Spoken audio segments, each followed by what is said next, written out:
गुरुर्ब्रह्मा गुरुर्विष्णु गुरुर्देवो महेश्वरः गुरुरेव परं ब्रह्म तस्मै श्री गुरवे नमः।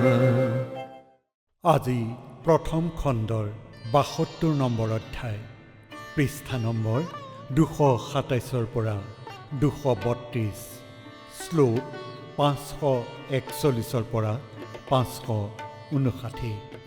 জয় শ্ৰী গুৰু ভাগৱত। ডক্টৰ চন্দ্ৰভানু সতপুথি ডাঙৰীয়াৰ দ্বাৰা ৰচিত আৰু শ্ৰী অঞ্জন শৰ্মা ডাঙৰীয়াৰ দ্বাৰা অনুবাদ। শ্ৰী গুৰু ভাগৱত। আজি আমি প্ৰেম ভক্তি শুনো আহক। মোৰ প্ৰাপ্ত যি পৰাভাৱ, হে গুৰু কৰা অনুভৱ। মোৰ সতে তুমিও পূজা, হক লাগে তোমাৰে পূজা। হে গুৰুদেৱ, মোৰ যি পৰাভাৱ প্ৰাপ্ত হৈছে তুমিও অনুভৱ কৰাচোন। যেতিয়া মই পূজা কৰোঁ তুমিও মোৰ সতে থাকি পূজা কৰাচোন। লাগিলে পূজাখন তোমাৰেই নহওক কিয়। হে গুৰুদেৱ গুৰুবৰ, নাথাকক একোকে মোৰ, সৰ্বজন্মৰ পাপ পুণ্য অৰ্পণ কৰি হওঁ শূন্য। হে গুৰুদেৱ গুৰুবৰ, মোৰ বুলিবলৈ মোৰ যেন একোৱেই নাই। সকলো জন্মৰ পাপ পুণ্য আপোনাতে অৰ্পণ কৰি মই শূন্য হ'বলৈ বিচাৰোঁ। আমাৰ ভেদ নাথাকক, তব পদে আত্মা থাকক। হে গুৰু কৃপা কৰা মোকে, গঢ়ি তোলা নিজ ৰূপেৰে। হে গুৰুবৰ, আমাৰ মাজত যেন কোনো প্ৰভেদ নাথাকে। মোৰ আত্মা যেন তোমাৰ চৰণতেই থাকে। হে গুৰুবৰ, কৃপা কৰি তুমি মোক নিজৰ ৰূপেৰে গঢ়ি লোৱা। নিশ্চিন্ন হওক স্বস্তিত্ব, জাতি ধৰ্ম গোত্ৰ বিলুপ্ত হওক মোৰ পৰিচয়, দাসৰ মালিক দয়াময়। হে গুৰুবৰ, মোৰ অস্তিত্বৰ কোনো চিহ্নই নাথাকক। মোৰ জাতি ধৰ্ম গোত্ৰ আদি একোৱেই নাথাকক। হে দয়াময়, মোৰ পৰিচয় এয়াই হওক যে মই তোমাৰ দাস। সগুণ নিৰ্গুণ লোকৰ সন্ধিস্থলে ভাৱৰ দ্বাৰ, ভৱলোকলৈ গ'লে মুনি সগুণ হৈ পৰে নিগুৰি।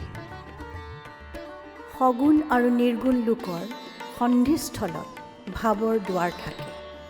যেতিয়া মুনি বা যোগীসকলে ভাৱলোকত প্ৰৱেশ কৰে তেতিয়া তেওঁলোক সগুণৰ পৰা নিৰ্গুণ হৈ পৰে। ৰূপৰ সতে মিলে গুণ, কৰি থাকে সগুণ ধ্যান। নিৰ্গুণ সাধনেৰে ভক্ত, গুণাতীত ধ্যানতে মত্ত। ৰূপৰ সৈতে গুণ মিহলাই সগুণৰ ধ্যান কৰা হয়, কিন্তু নিৰ্গুণ সাধনাত ভক্তই গুণাতীত ধ্যান কৰে। দিব্য প্ৰেম ভাৱ হৈ প্ৰাপ্ত, নৰনাৰী ভেদ সমাপ্ত। দিব্য প্ৰেম জাগৃত হ'লে নৰনাৰী ভেদ নাথাকে। দিব্য প্ৰেম ভাৱ প্ৰাপ্ত হোৱাৰ পিছত নৰনাৰীৰ ভেদাভেদ নাইকিয়া হৈ পৰে। আৰু এবাৰ দিব্য প্ৰেম জাগ্ৰত হোৱাৰ পিছত ভক্তই নৰনাৰীৰ মাজত প্ৰভেদ নাৰাখে। নৰ নাৰীৰ যি সম্ভোগ, মাথো শৰীৰৰ সম্ভোগ। দিব্য প্ৰেম জাগৃত হ'লে নৰনাৰী ভেদ নাথাকে। নৰনাৰীৰ সম্ভোগ মাথো শৰীৰৰ ভোগ। এবাৰ দিব্য প্ৰেম জাগৃত হোৱাৰ পিছত ভক্তই নৰনাৰীৰ ভেদাভেদ বিচাৰ নকৰে। সমাধি নোহোৱালৈকে নৰনাৰীৰ দ্বন্দ্ব থাকে। নিৰ্বিকল্প সমাধি হ'লে মুক্তিপ্ৰাপ্ত দ্বৈতভাৱেৰে। সমাধিৰ অৱস্থা প্ৰাপ্ত নোহোৱা পৰ্যন্ত নৰনাৰীৰ দ্বন্দ্ব থাকে। যদিও নিৰ্বিকল্প সমাধি হোৱাৰ পিছত ভক্ত এনে ভাৱৰ পৰা মুক্তি পায়। সবিকল্প সমাধি হ'লে যোগী অদ্বৈত ভাৱ ধৰে। প্ৰেম হৈ পৰে দেহাতী, শুদ্ধ সূক্ষ্ম সময়তী। সবিকল্প সমাধিৰ পিছত যোগীয়ে অদ্বৈত ভাৱ ধাৰণ কৰে। তাৰ পিছত প্ৰেম দেহাতীত শুদ্ধ, সূক্ষ্ম আৰু কালাতীত হৈ পৰে। মাজে মাজে নাৰীৰ ভাৱ সাধকে কৰে অনুভৱ, নিজৰ দেহেৰে মনেৰে নাৰীত্ব অনুভৱ কৰে। কেতিয়াবা কেতিয়াবা সাধকে নাৰী ভাৱ অনুভৱ কৰে আৰু নিজৰ দেহ তথা মনতো নাৰীত্বৰ অনুভৱ হয়।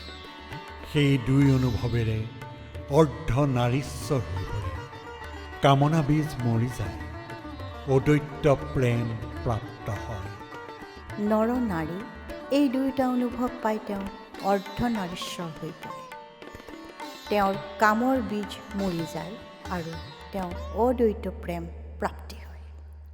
ইতৰ প্ৰাণীৰ যি প্ৰেম মাথো অংগাগী মিলন, এই প্ৰেমৰ মূলে প্ৰবৃত্তি, নাই স্নেহ নাই পীড়িতি। ইতৰ প্ৰাণীৰ প্ৰেমৰ অৰ্থ হ'ল মাথোন দৈহিক মিলন। এনে প্ৰেমৰ মূল হ'ল প্ৰবৃত্তি। এনে কাৰ্যত স্নেহ বা পীড়িতি একোৱেই নাথাকে। স্থূল প্ৰেমৰ অন্তৰালে সূক্ষ্ম ভাৱ গোপনে থাকে।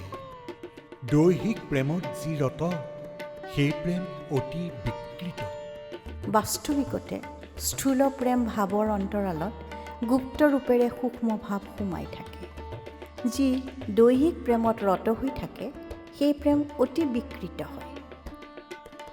সূক্ষ্মতৰ প্ৰেম নৰৰ, যুক্ত দেহ আৰু মনৰ, মিলি যায় মন প্ৰাণ, ঈশ্বৰ ভক্তিয়েই কাৰণ। মানুহৰ সূক্ষ্মতৰ প্ৰেম দেহৰ সৈতে মনৰ সম্পৰ্ক স্থাপনৰ দ্বাৰা হয়। মন আৰু প্ৰাণ একত্ৰিত কৰি মানুহে ঈশ্বৰক ভক্তি কৰে।